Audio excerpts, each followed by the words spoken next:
the one. We're live. This is 2OF Entertainment. Joe, do you want to know why some businesses succeed and some businesses fail? Why some businesses grow and some businesses don't? That's what this show is all about. Business, business, business.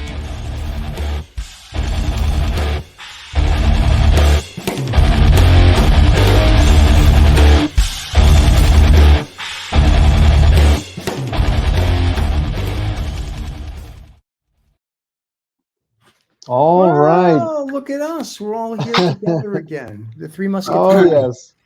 Good. Yes, but we're missing a couple. We're missing a couple today.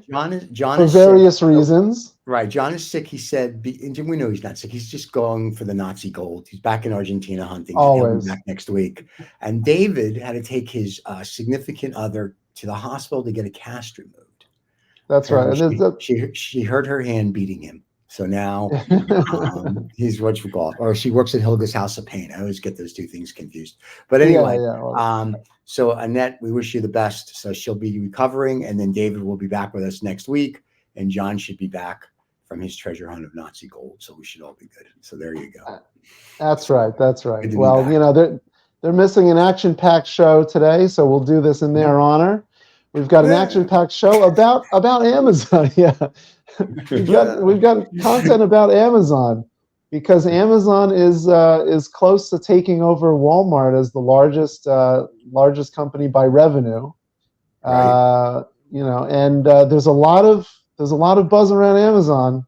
We know from the FTC chair going after them for antitrust, and Arizona we'll talk about going after them for unfair, deceptive business practices against consumers. And even the University of Chicago, they did a report against just revealing University of Illinois Chicago, revealing that there's a lot of food insecurity and inability to pay bills among warehouse workers in Amazon. Welcome to America, everybody. So despite their huge successes. Listen, as long as it's Bezos is like Elon Musk, as long as I'm worth $1 trillion, I don't give a crap about the little minions that work for me that make my $1 trillion. So let's just be clear about that. These guys don't have a clue. When he was a teacher, he forgot what it was like to make $30,000 a year and barely making ends meet. So, you know, he doesn't care.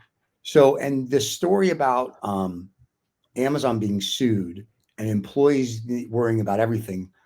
I want to say 3 to 5 years ago, a guy that worked for Amazon or a girl that worked for Amazon in the warehouse was going to get fired because they went to the bathroom, and that they brought a lawsuit against Amazon for the workers. I want to say in Florida. If it's not Florida, forgive me, because they had to have pee bottles because their managers would be like, you can't go to the bathroom. It takes too long. And because it takes so long, it hurts our productivity. And I'm thinking to myself, they actually track the duration, you know, the duration of breaks and but I'm thinking how long you're working. I might be on you then, you son of a, you know what? I mean, like it's but here's the problem.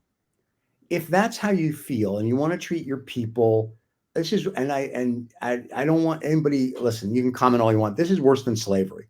Okay? Because at least they got to go pee. Okay, so I don't want to hear anybody say, "Oh, I don't give a rat's ass." Okay, I'm a Jew. We have worse problems than slavery. Okay, you know what I'm saying? So here's the issue I have. If you want to treat these people like indentured servants or slaves, then you need to tell them that. Full stop. Like, you're just a piece of crap. They need to be aware. Yeah, that's it. Right. The flip to it is, if that's what you're going to do, then and with all their money, they should just go ahead and make everything, and which they're starting to do is make all their warehouses just robotic, where there's no humans at all, and then they don't have to. They're going toward that. The drivers. They're going toward that. Right. But the drivers, same issue. It's a shame that, you know, so Amazon responded to an earlier report saying that, how do you know that these are Amazon workers actually responding to the research? So they questioned the validity of the report altogether, which they would do. It's a good strategy, you think? I mean, it's one way to address it, but it's a shame that the one of the senior researchers, co-authors of the report, Dr. Sanjay Pinto, said that look,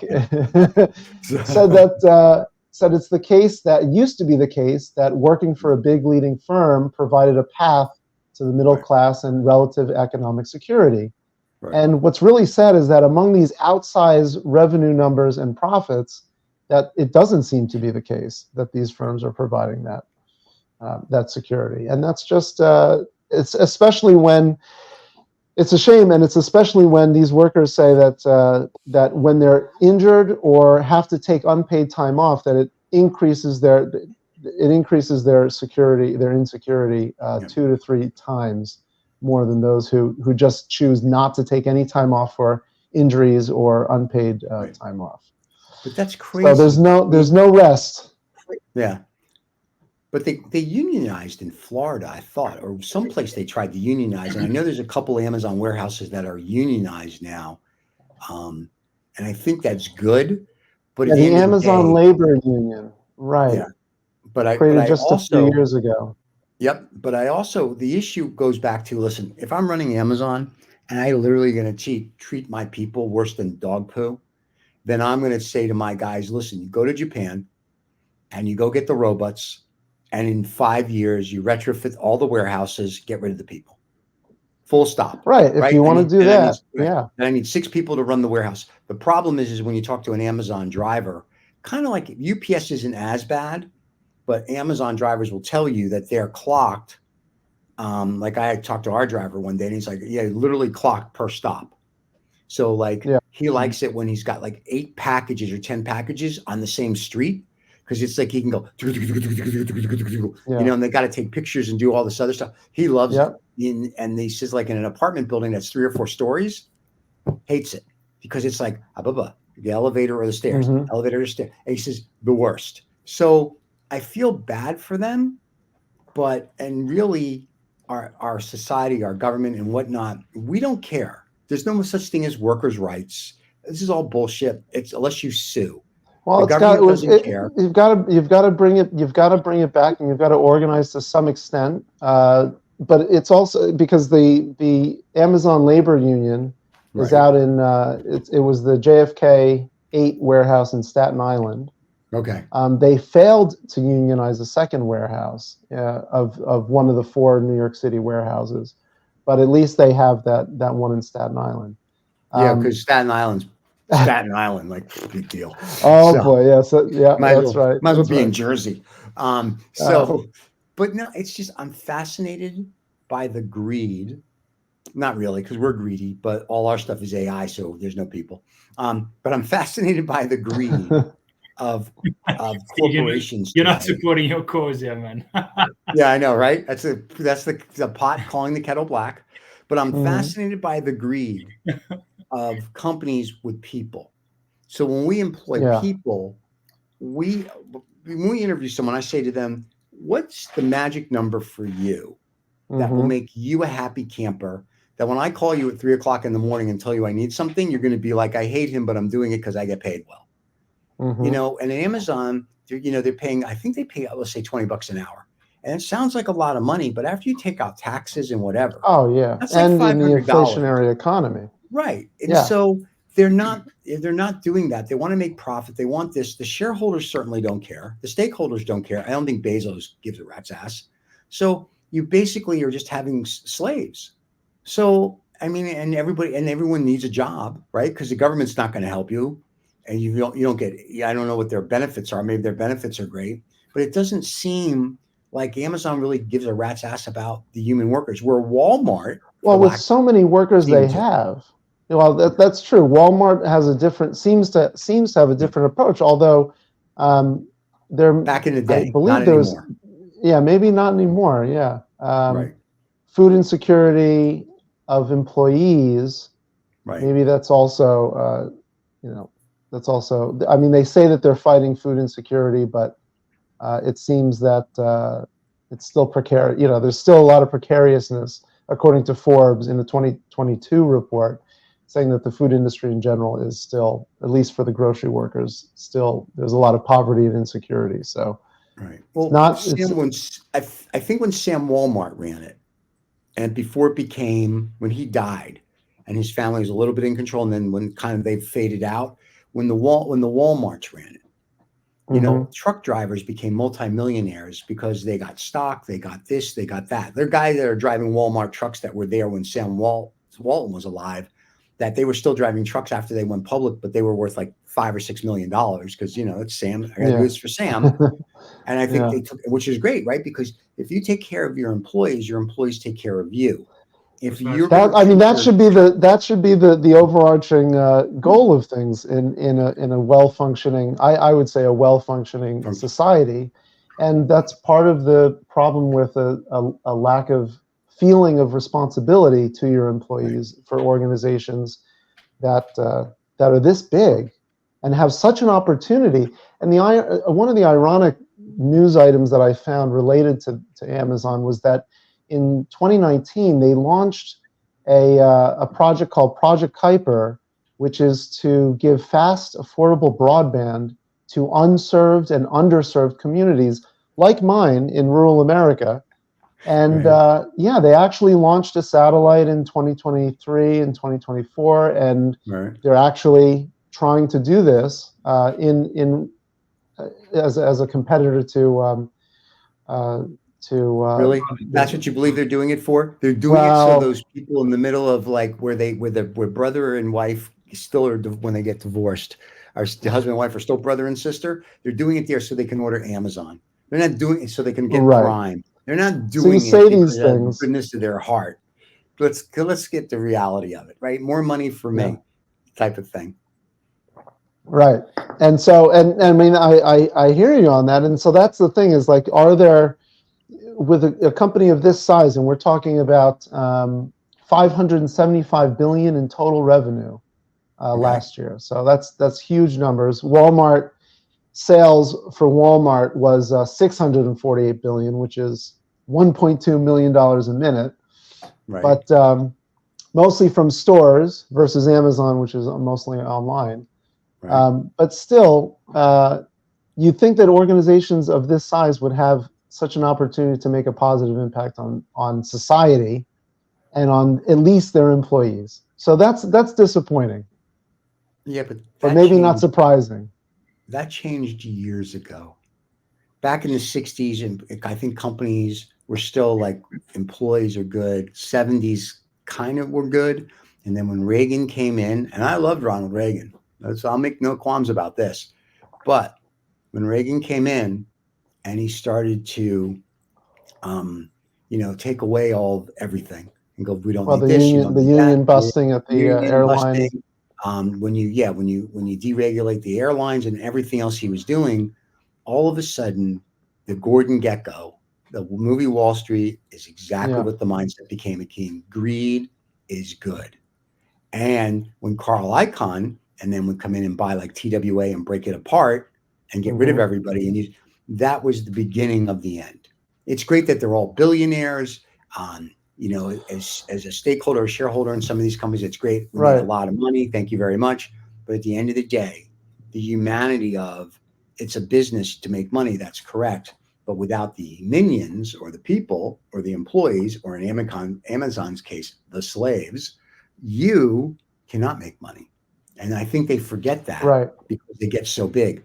And when you got a guy who's, having them take down a bridge for his yacht to get through, you kind of lose touch with the fact that at one point you were making $30,000 a year, and you don't give a rat's ass about the guy or girl now that makes that, because you're jetting all over in your private jet and your big yacht, and that's fine, but you can never forget your roots. And I think that's the problem, is that people forgetting their roots.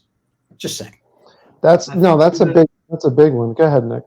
Yeah, I think there's a big, and it kind of links into the show that we did last week, is there's a big, there's dissonance between sort of where the respect comes in. I think it's kind of speaks a little bit to the capitalist mindset, which is, yes, we want to make all the money. We kind of want to, he who works the hardest kind of gets all the gets to the top of the pile. Right. But it also boils down to shareholder demand. So what do the shareholders want? The shareholders just want more profits. So at the end of the day, senior middle management are then just purely looking at profits, not caring what happens down below.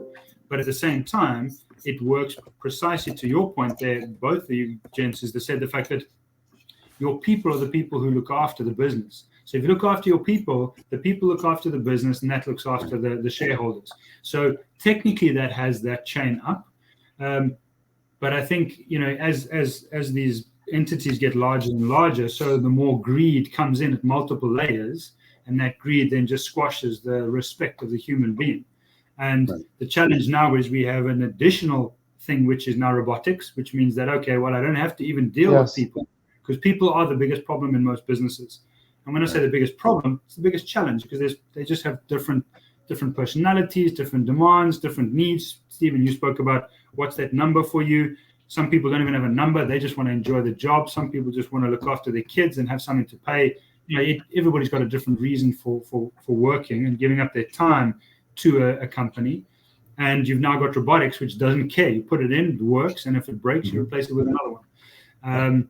And I think there's such a multi-tendril approach to this thing called business now, where the slaves, as you name them, Steve, are just going to get replaced by robots, because we've now got to the point where a robot doesn't have to go to the bathroom. So put a robot in, and we're all good. We're making it even more efficient. And I think there's a point very similar to what happens in finances. There's going to be a decision point, or a crux, or a turning point to say, okay, how do we go back to respecting people? And at what level do people now fit into a business that actually add value? Right, but that's a bigger social shift that you're really pointing at, which is important, which is absolutely important. Well, let's not get carried away. I'm not saying we need to have a kumbaya moment. Like when we've talked about this, when we interview people, the first thing we say to them, because we want to see if they have thick skin, because if you don't, you can't work with us at all, because nobody here is politically correct, and nobody gives a shit. So it's very blunt. We told them that Lincoln did nothing for them. We don't care if you're white or you're black. You could be Hispanic. We don't care what your race is. We don't care what your sexuality. We don't give a rat's ass. Can you do the job is number one. And number two, we tell you right off the bat, Lincoln did nothing for you. We own you. There's 168 hours in a work week. We get 60 to 80 hours of it. If you can't live with that, then you shouldn't work with us. And a lot of people go, they can't. And the ones that can are like, oh, okay. But then when they're in, they're like, they get it. Right? Because it's just, they understand what this is all about, what we do. So the flip to it is, Amazon doesn't say that, right? They're like, oh, welcome to Amazon. We're going to give you a hug. Yeah, F your hug. I don't want a hug. I want to be paid. So what they don't probably tell you, listen, if you have to go to the bathroom, you're screwed. If you're going to eat lunch, you're screwed. So when you read about these people that got injured, or their arm, or they're this or they're that, and that they're afraid that they're going to get fired because they have to go to the bathroom, or their kid's sick or something like that, that's not the way you build. And it is, I guess, to an extent, if you want to make it like a concentration camp, that's not the way you build loyalty from your employees. Like the drivers that we've encountered with Amazon, very nice. Like, they take pride in their job, because they know if you give them a bad report, they get fired, right? So they got to lay the boxes down. Some go the extra mile, some don't. But you can, in their time. So I understand the timing. I understand you get a billion boxes, but I also understand if you treat your employees like human beings and pay them accordingly, you may make a little less, but you may get a lot more out of them than you get now. And I think that's where Amazon's falling short. And that's also where I think Walmart's falling short. Because now when you go to Walmart, it's sort of like, I don't even know if these employees can read. At least back in the day, the greeters were friendly. The people were, now it's sort of like, you ask a question and they're just like, yeah, aisle 27. Okay, you don't have an aisle 27. Yeah, but it's over there. So, I think a lot has to be that's how you get what you treat. And I don't think people realize that. And that's a bad thing. It's great to make profit. Please, I'm all for profit. Like anybody who knows me knows us. We're going to make money. However, you still have to treat people like human beings. And you got their attrition rate reflects, rate from documents in 2022 reveals that it was something like 150%. Yeah. Which is just a very high number, crazy number. Yeah. But to your point, Steve, at the end of the day, when it literally links into our previous show, where we were literally talking about business owned by the people. Because once you have a portion of the company that owns it, there's an association with the company, plus they work harder, and that's just human nature. It's like, this is part of who I am. It's part of what I'm working to grow. Same as the truck drivers you spoke of, and you get naturally better quality work out of the team that's working for you. So I mean, I definitely agree on that, and the ROI on that is so much higher than what it would be just purely out of having, well, here's the pay. And I think what you said there was quite critical, and that's what's not happening at Amazon now, is that, if we treat you right and we pay you well, the ROI on that is going to be 10, 15, 20 times. So the pay is really crap from what I hear. The conditions are really horrendous. And so you get the people who are literally in fight or flight mode. You fight or flight mode psychologically, you cannot add huge amounts of value, because at the end of the day, you're literally like, I'm just so scared to do anything. Like, if I literally walk left wrong, I'm going to get fired. So let me not do that and just stick in the lines and keep going. And in certain spaces it works, but when it comes to people, when it comes to dealing with people, it doesn't work.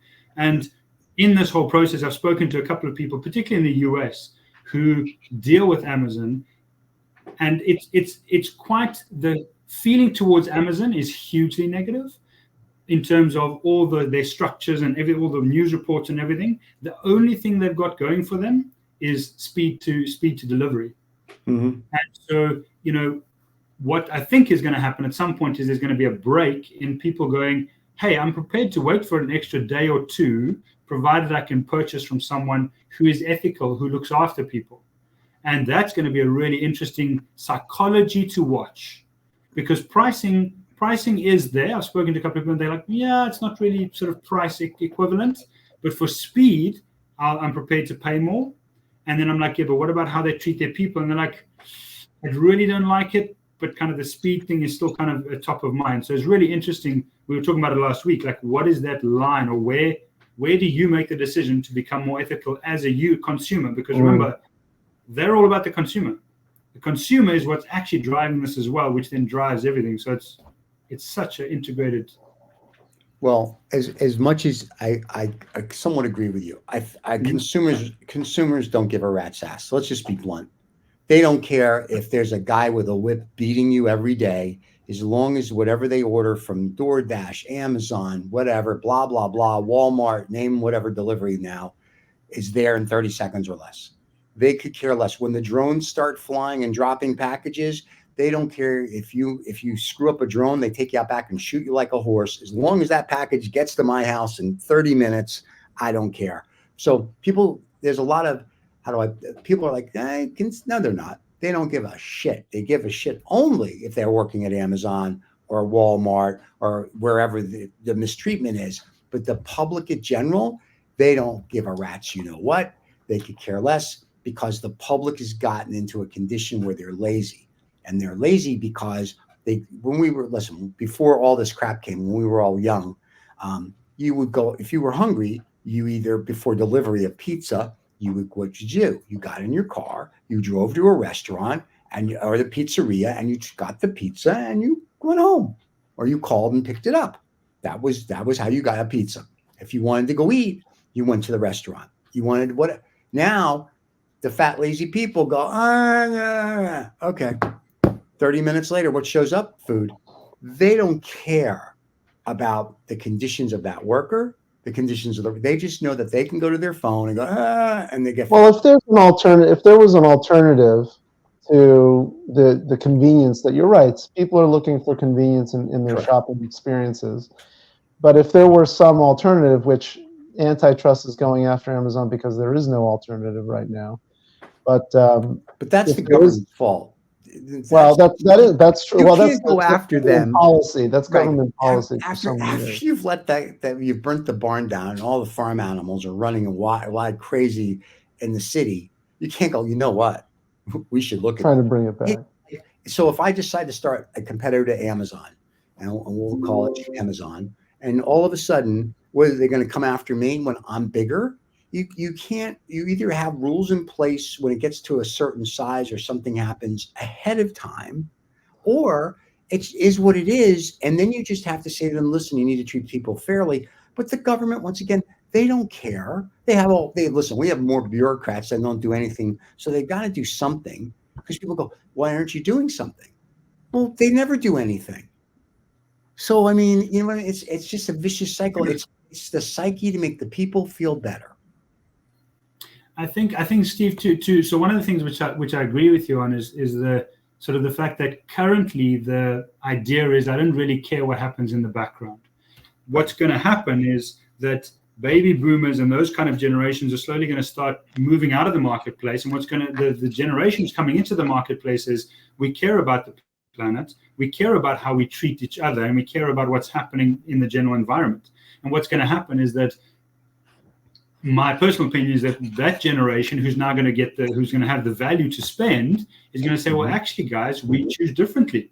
We care about the fact that the guy in the background is getting whipped or getting sorted out, because the voices that are speaking out now and are still young, so sort of 16 to sort of 20 sort of early 30s, they're speaking out going, hey guys, you guys have really screwed this planet up for us. We want different. We don't want this kind of thing that you're talking about, where it's like it's just pure capitalism. We don't care what happens behind the veil. We don't care. You do what you need to do. I think that's going to start changing, because people are starting to slowly pull. I mean, you have the Gary Vaynerchuk's who's starting to pull in the fact that, hey guys, you need to treat people with respect. You need to talk one-on-one to your staff. You need to make sure the fact that you're kind, that you're actually looking after people. And I think those voices are going to get stronger and stronger in the marketplace, and that's who's going to start making the decisions. But we used to do that. I mean, no, but we do that still to this day. We talk to people one-on-one, and we used to do that. In the 80s, all of a sudden, and into the 90s and the 2000s, it stopped.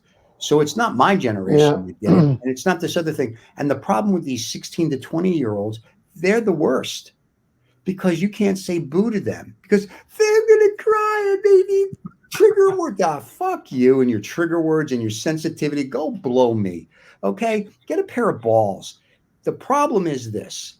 Pussies aren't going to do shit. I hate to tell you that. Full stop. They're not going to do crap. You need people with balls, and you need people that teach people old school with the modern technology, that when I deal with the person and I talk to them, 1, they don't start crying. 2, they're not in fear of their job. And 3, you need the mentor. This bullshit about Amazon, enough is like, even the 16-year-olds don't care. You know why? Because their mommy and daddy gave them a phone that they didn't work for. They have no value of money. They just know that they can get food in 30 seconds or less. So I kind of disagree with you. I don't think they care about what happens in the background, because they can get what they need. I think we somewhere along the line, and not every company is like this, we lost the disconnect between that people are actually human beings, and the people that work for you and with you are human beings. They're not little drones, they're not robots, they're not this and they're not that. And until companies and management say, hey, you want to know something? So-and-so, even though he's employee 1,743,000, he's a human being, and he may need to go to the bathroom, or she may need to go to the bathroom. But and until you can look at that way, then no, nothing's going to ever change. Like I said, we're very blunt with people that work for us. No one has a problem with it. They all know what they're getting themselves into, but they also know that if they need something, they can come to us. Now, we may bust their chops a little bit, but at the end of the day, if you need, you take your time. We don't care. You need to work from home for a month because your kids go. I don't care. Just do what you need to do. As long as you and your family are good, I know at the end of the day, I'll get everything I need out of you. So for us, it's like people come first. The company will make money with or without you. But if you say, hey, my dog is sick and I need to be home with my dog, then be home with your dog. You have a laptop. Work when you can to take care of your dog, because mentally you feel better. And physically you feel better. And the third part is you're taking care of your dog. And that, once again, goes back to the mental and physical. And at the end of the day, then when we ask you, Kane, we need something over the weekend, you know what you say to us? No problem. Why? Exactly. That builds loyalty. Correct. And we mentor you and we help you. So the companies and managers today, these managers, your 16 to 24-year-old little idiots, they don't know what a mentor is. They can't spell mentor. No one's ever taught them anything. There's no old school. There's no pressing the flesh. There's nothing. So your point about they don't care. ESG, is crap. Everybody knows it. It's all falling off. Nobody follows it anymore. It's all a bunch of buzzwords. So maybe in South Africa it's indifferent. Maybe the 16 and to 20-year-olds there are special. I don't think so. I don't think anywhere on the planet. I think everyone talks a good game, but at the end of the day, it's like the Christians that go, you can't watch porn. It's terrible. But meanwhile, the preacher's in the bathroom jerking off every Sunday before the sermon because he's watching porn, right? After he tells everybody not to. It's the same kind of thing. And that's where the problem is. Until people realize that everyone's a human being, or watch porn. Everyone's a human being. And then that's where you're going to have issues where companies are going to keep treating people like shit because no one's said to them, listen, this technology is wonderful. At the end of the day, you know what runs that technology? Human beings. Until HAL of 2001 takes over, human beings are still part of it. And that's where I think the disconnect is. And no one's teaching them that. And that's the bigger problem, in my opinion. But what do I know on the finance? Yeah, but I think to your point, I think there's a changeover from the Industrial Revolution, which was what, 69-ish, where we kind of went electronics and nuclear. And I think then obviously in 2000 was really internet and sort of, I suppose, renewable energy, I think. So all that kind of stuff was, I think we were over-rectifying based on electronics and nuclear, where it was a case of electronics were coming in. So people started changing that kind of mindset. And I think there's now over-rectification because now we've got access to information. So, during that electronic sort of revolution, or what they call it, the third revolution, like when that was coming through, you kind of had this thing of electronics and people would become a lot more technologically enabled. And that then sort of said, well, to the point is we can just replace you with a robot. It's a little bit like, but now you've got access to information, which is like, but hang on, what's happening in the background is we're starting to treat people worse, and now we're over-rectifying, which is similar to what's happened with climate change and how we treat people in mines and all that sort of stuff. Right. And that's access to information, because previously they could hide it. Now information's come out, Web 3.0, like you're now sort of getting more access to information. People are going, well, hang on, I don't actually believe in that. I do, to your point, I do believe the fact that there's going to be a case where every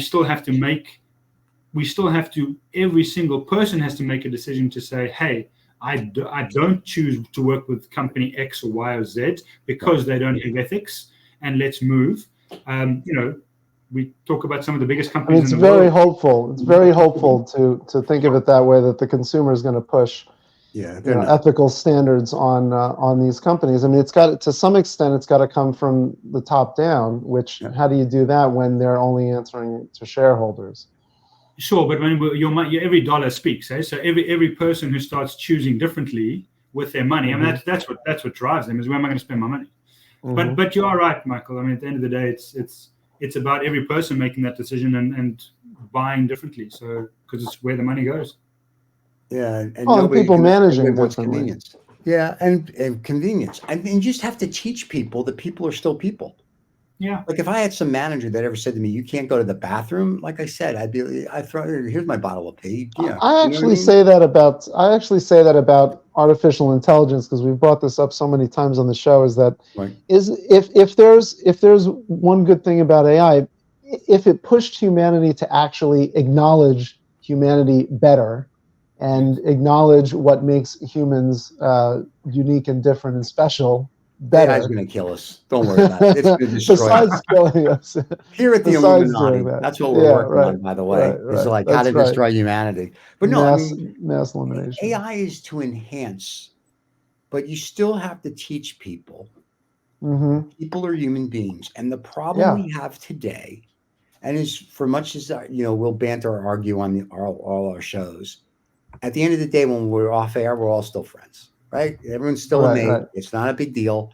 But today, if you argue with someone, they're terrible. Shut the fuck up. And the other thing is that we don't teach children about respect. And they don't understand what it means when you say we're going to press the flesh, or we're going to respect, or we're going to do this, or we're going to do that. And we have to go out and work together, because they're all on their phones or their laptops. And they're totally disconnected. Right. That's a disconnection. And I'm assuming some of these kids that play sports maybe get it, and maybe they don't, because it's all about I want to be in the NFL, the NBA, soccer, whatever they want to do. So it's really like I'm here to outperform everybody so I can go make $1 billion. Do my thing. Yeah. Right. So when I was a kid and played sports, it was like, oh, the team does well. We all do well, right? We all go for pizza type of thing. Now I don't think it's that way. So the problem is until we get back to old values, an old world, an old school where we teach people that people are people, whether they make $1 or $1 trillion, they're still a human being, and you have to treat them with respect. Well, I think these are not old. These are not old values. I think these are basic values. They're old values now, Michael. They're old. Kids today. No, I wish it was a joke, but it's not. Think about it. Treating people with respect, not this pussy woke crap. That's all bullshit. But treating people with real respect. Like if you see somebody that's hungry, 95% of the people will walk by them on the street. There's only going to be a handful of people that will take them by the hand, especially in New York City, do a food cart, buy them food and give them some money and go, you know what, and keep going and not look down on them. Okay. So that's what I'm talking about. Respect. The kids today don't know respect. They know that they need trigger words and they're offended because their parents and them pussies. Somewhere we got to have some young people on the show. Sounds like a guest opportunity. I would love to have somebody from Amazon on the show. Are you kidding? Amazon, anybody. Right. But once again, Steve, to your point, like it's kind of like saying that gravity. You can't look at gravity anymore because gravity is an old school concept. I think the concept that you're pitching are literally like gravity. It's like between human beings, there needs to be respect. Yeah, but what he's saying is that maybe it's not, and maybe we don't know. We're not exposed to the younger generation enough to know that it's not, that what we think is basic is not actually basic. And that's really concerning. Yeah. Yeah. If you don't teach a kid, like I see guys walking. It has to be modeled. Yeah. I see these guys walking with their girlfriends or wives or whatever the hell they are. And the women are on the side of the traffic. Like that. Right. Yeah. You don't do that. Like you don't do I that. have to walk on the side. And I did that. I remember I was doing that. I mean, I was in New York with a group of, we were a whole bunch of us, and I walked on that side. And the one girl said, "Why do you do that?"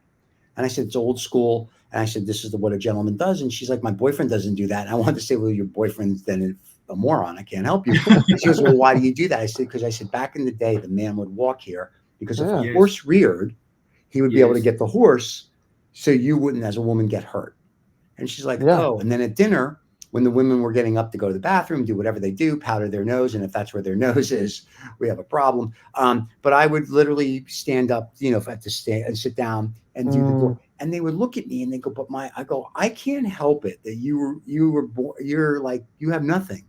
Like they just don't get it. Even when you hold a door for somebody, and I noticed that this last weekend, right? I hold the door and I'm standing where the door is behind me, like the door's not moving. And there's a group of girls or family, most like older, I'll be like, "Please go," and I'll hold it.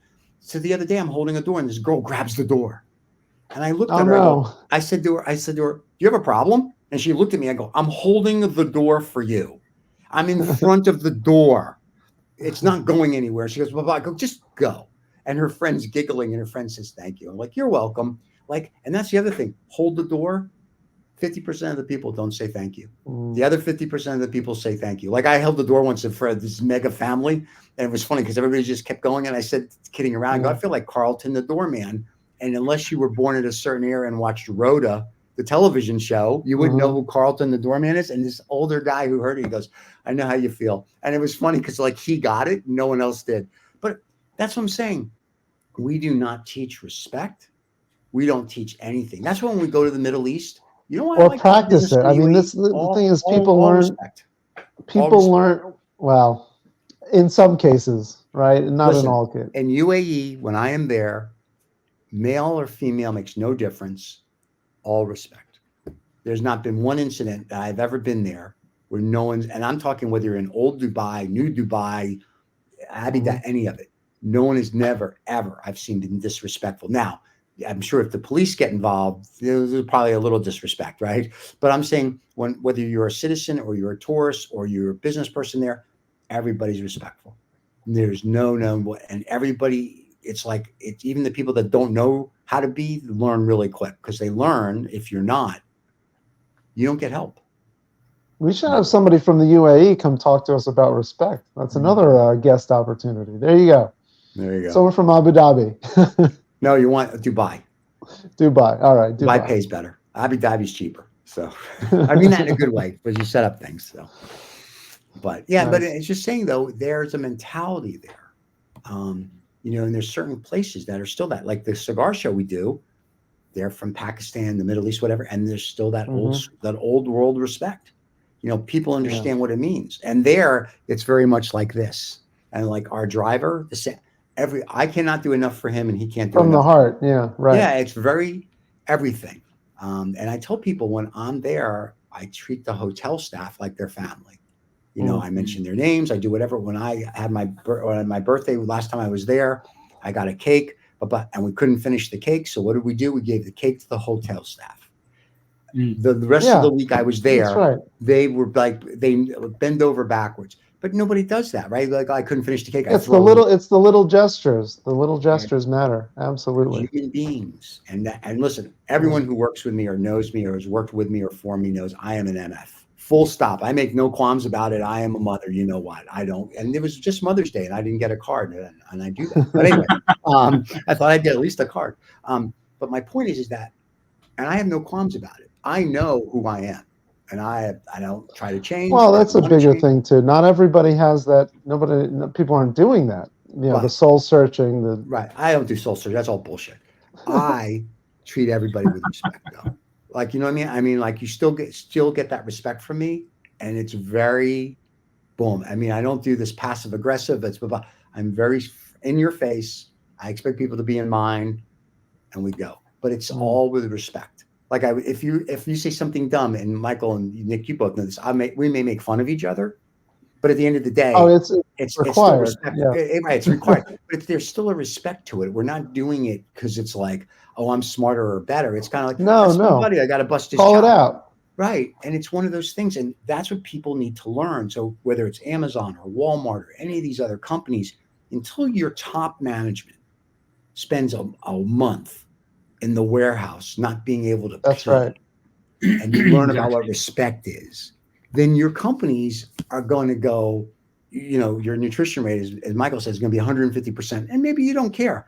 And the young kids today, they don't care because they're on their phones all the time. And no one's taught them respect.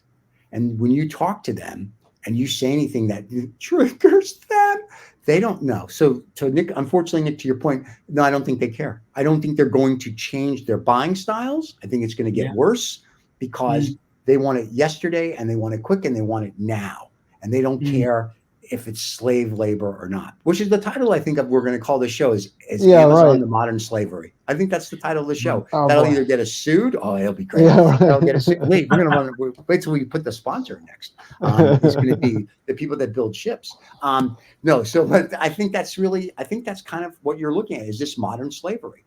Not in that sense, but in that sense. It's. I mean, if these reports are true, and I mean, they did a lot of research on this. I mean, you're talking about if half of your workers can't afford to eat, right, or can't afford to pay their rent in an inflationary economy, then that says something about the state of your company. Yeah. That needs to be considered. Yeah, it says it's. I would literally love somebody from Amazon.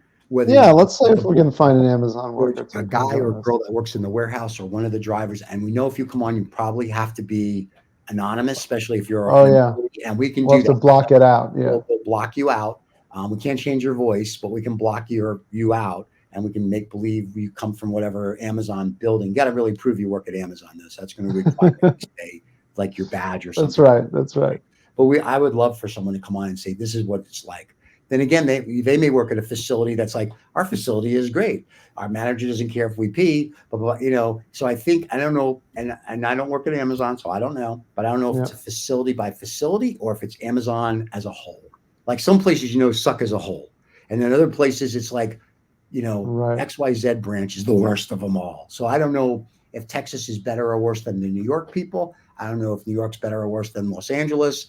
So what I'm saying is it'd be interesting to get some people on that say, this is what it is. Or someone from Amazon's upper management to say, no. This is what we're doing to make it better for our workers. But nobody likes to come on our show because they know we'll call them out. And, we don't care what their talking points are. We'll ask real questions. So that's the problem. So let's do it. All right. All right, so we're gonna go to Lost and All Found. right, we got lost and found now. But wait, we have to Yeah. pay a bill. We have to pay a bill first. Do it. Do it.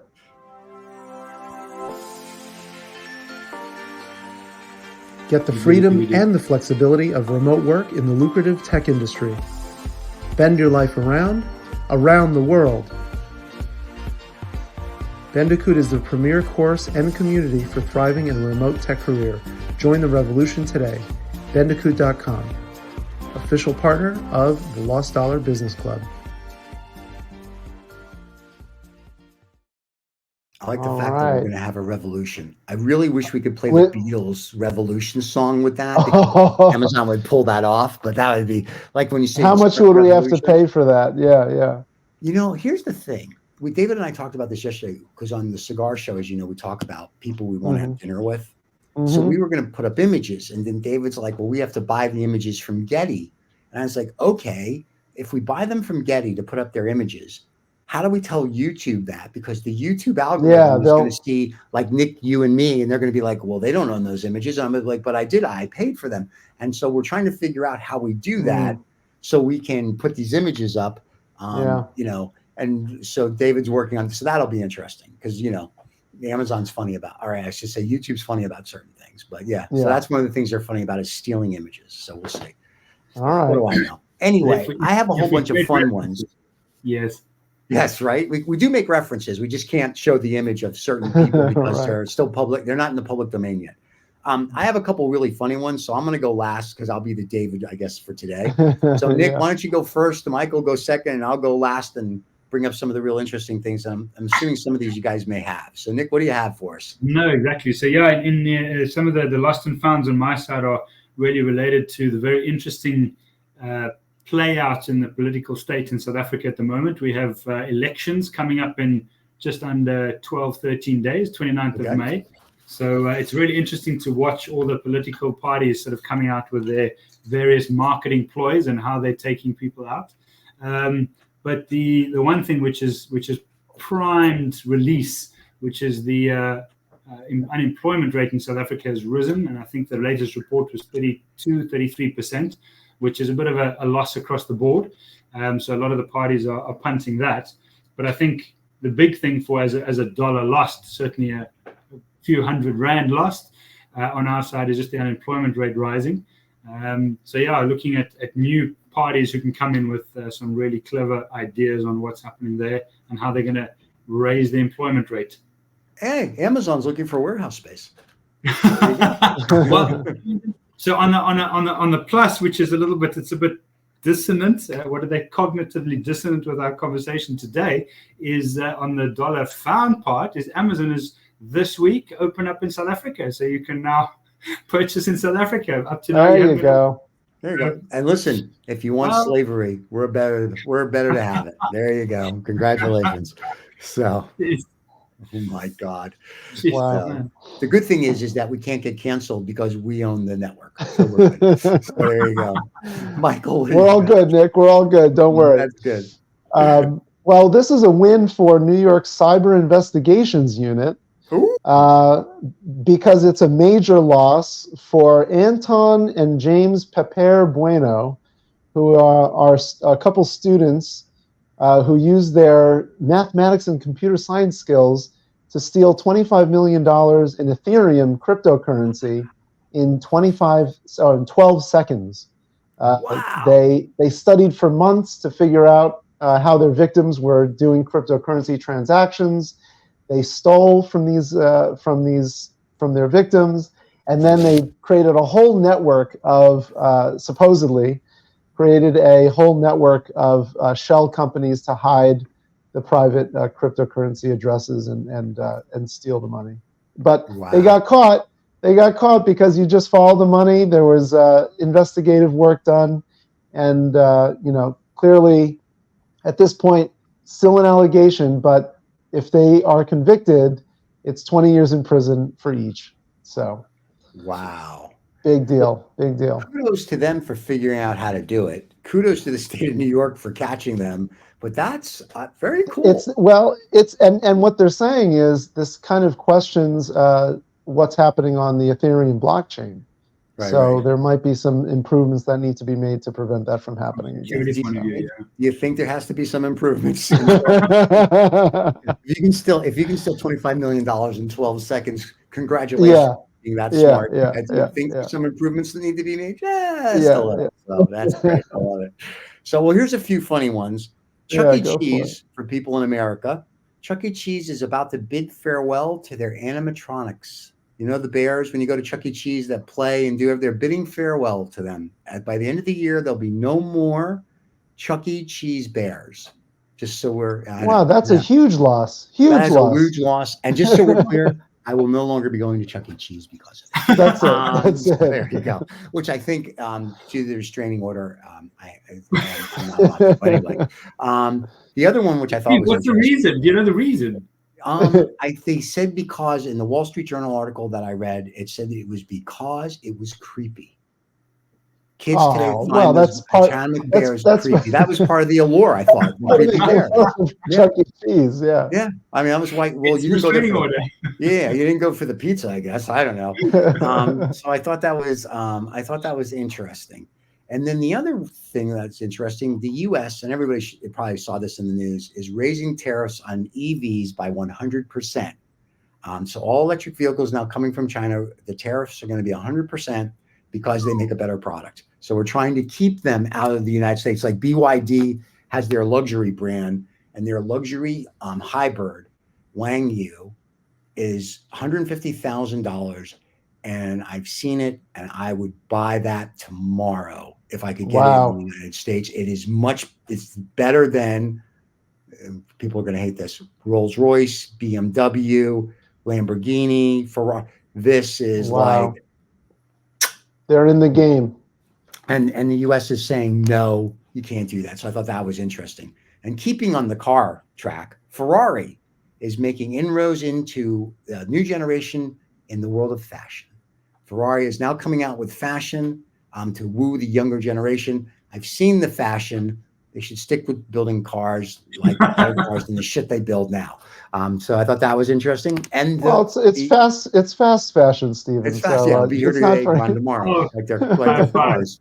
Now, and in the Kuwait, the Emir of Kuwait got rid of his parliament because they have been deadlocked for years doing nothing, apparently just hanging out doing mental masturbation.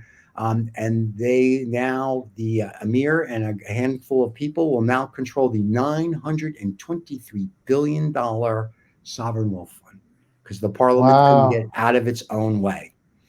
So yes, so I thought that was very. It could be a win for Kuwait. It could. Kuwait's like Qatar and the rest of them. They have lots of wins. I think it may be now that they may get, for lack of a better term, get out of their own way and now make investments like, if you will, the UAE is and Qatar is outside of and the Saudi is outside of their comfort zone. So yeah, so I read that and I had to read it a few times because I wasn't sure if that meant that was good or bad, but it was just the way they reported it. I think it's going to be good for their sovereign wealth fund, which probably be good for their people. So I thought that was very, very, very cool. Yeah. So that was good. So that's it. Other than that, man, that's what's going on in the world. Not much. Well, other than Amazon is modern day slavery, and that will be the title of the show. I wonder how that will go. Well, yeah, I can make it politically correct if you'd like. I'll just think there's a question mark there. Right? No, I'm just going to make it a statement. Of course, that's I'll put. How about if I put, is Amazon modern day workers under modern day slavery? I'll come up with a really cool title. That one should get us flagged right away on YouTube. And two, we should hear from the attorneys from Amazon within a week. That's so right. I'm looking forward to both. Look, next week we've got Gabriel Majorski from songdrop.uk. Ooh. Which is an indie music platform. So going from Amazon massive to an indie music platform. Cool. It'll be a very exciting topic to see how Gabriel wants to reshape the independent music world. Very cool. Well, the last time we had the guy from music, the Countrywide Music, that show did very well because he had that new technology and whatnot. So Scott Array, reshaping the music industry. He was reshaping it too. So if you're a music person, you want to reshape, come visit. So there Come you go. on the show. Come visit. Come talk to us. It'll be very nice. Well, gentlemen, it's always a pleasure to hang out with you on Saturday morning. Nick, it's good to see you in South Africa. I'm glad your gerbil's working. Michael, give us 13 days. It'll stop working. Okay. Once the Nick. election's over, 50-50 if Nick can make it. Yeah. So, and next week, the whole crew should be here. So that's right. We're going to have the whole group. Don't forget to subscribe and like. You can catch us on the podcast wherever you get them. Look under Two Old Farts Making Noises. Look for Lost Dollar Business Club. You can find the podcast there. On YouTube, it's under either there'll be Lost Dollar Business Club, Two Old Farts Making Noises, or 2OF Entertainment. Or just subscribe and like. It makes it much easier. And you can see us every Saturday morning at 6 a.m. in New York time. And that's it, boys and girls. Have a wonderful week. We'll see you all next week. Guys, always a pleasure. Cheers. Cheers.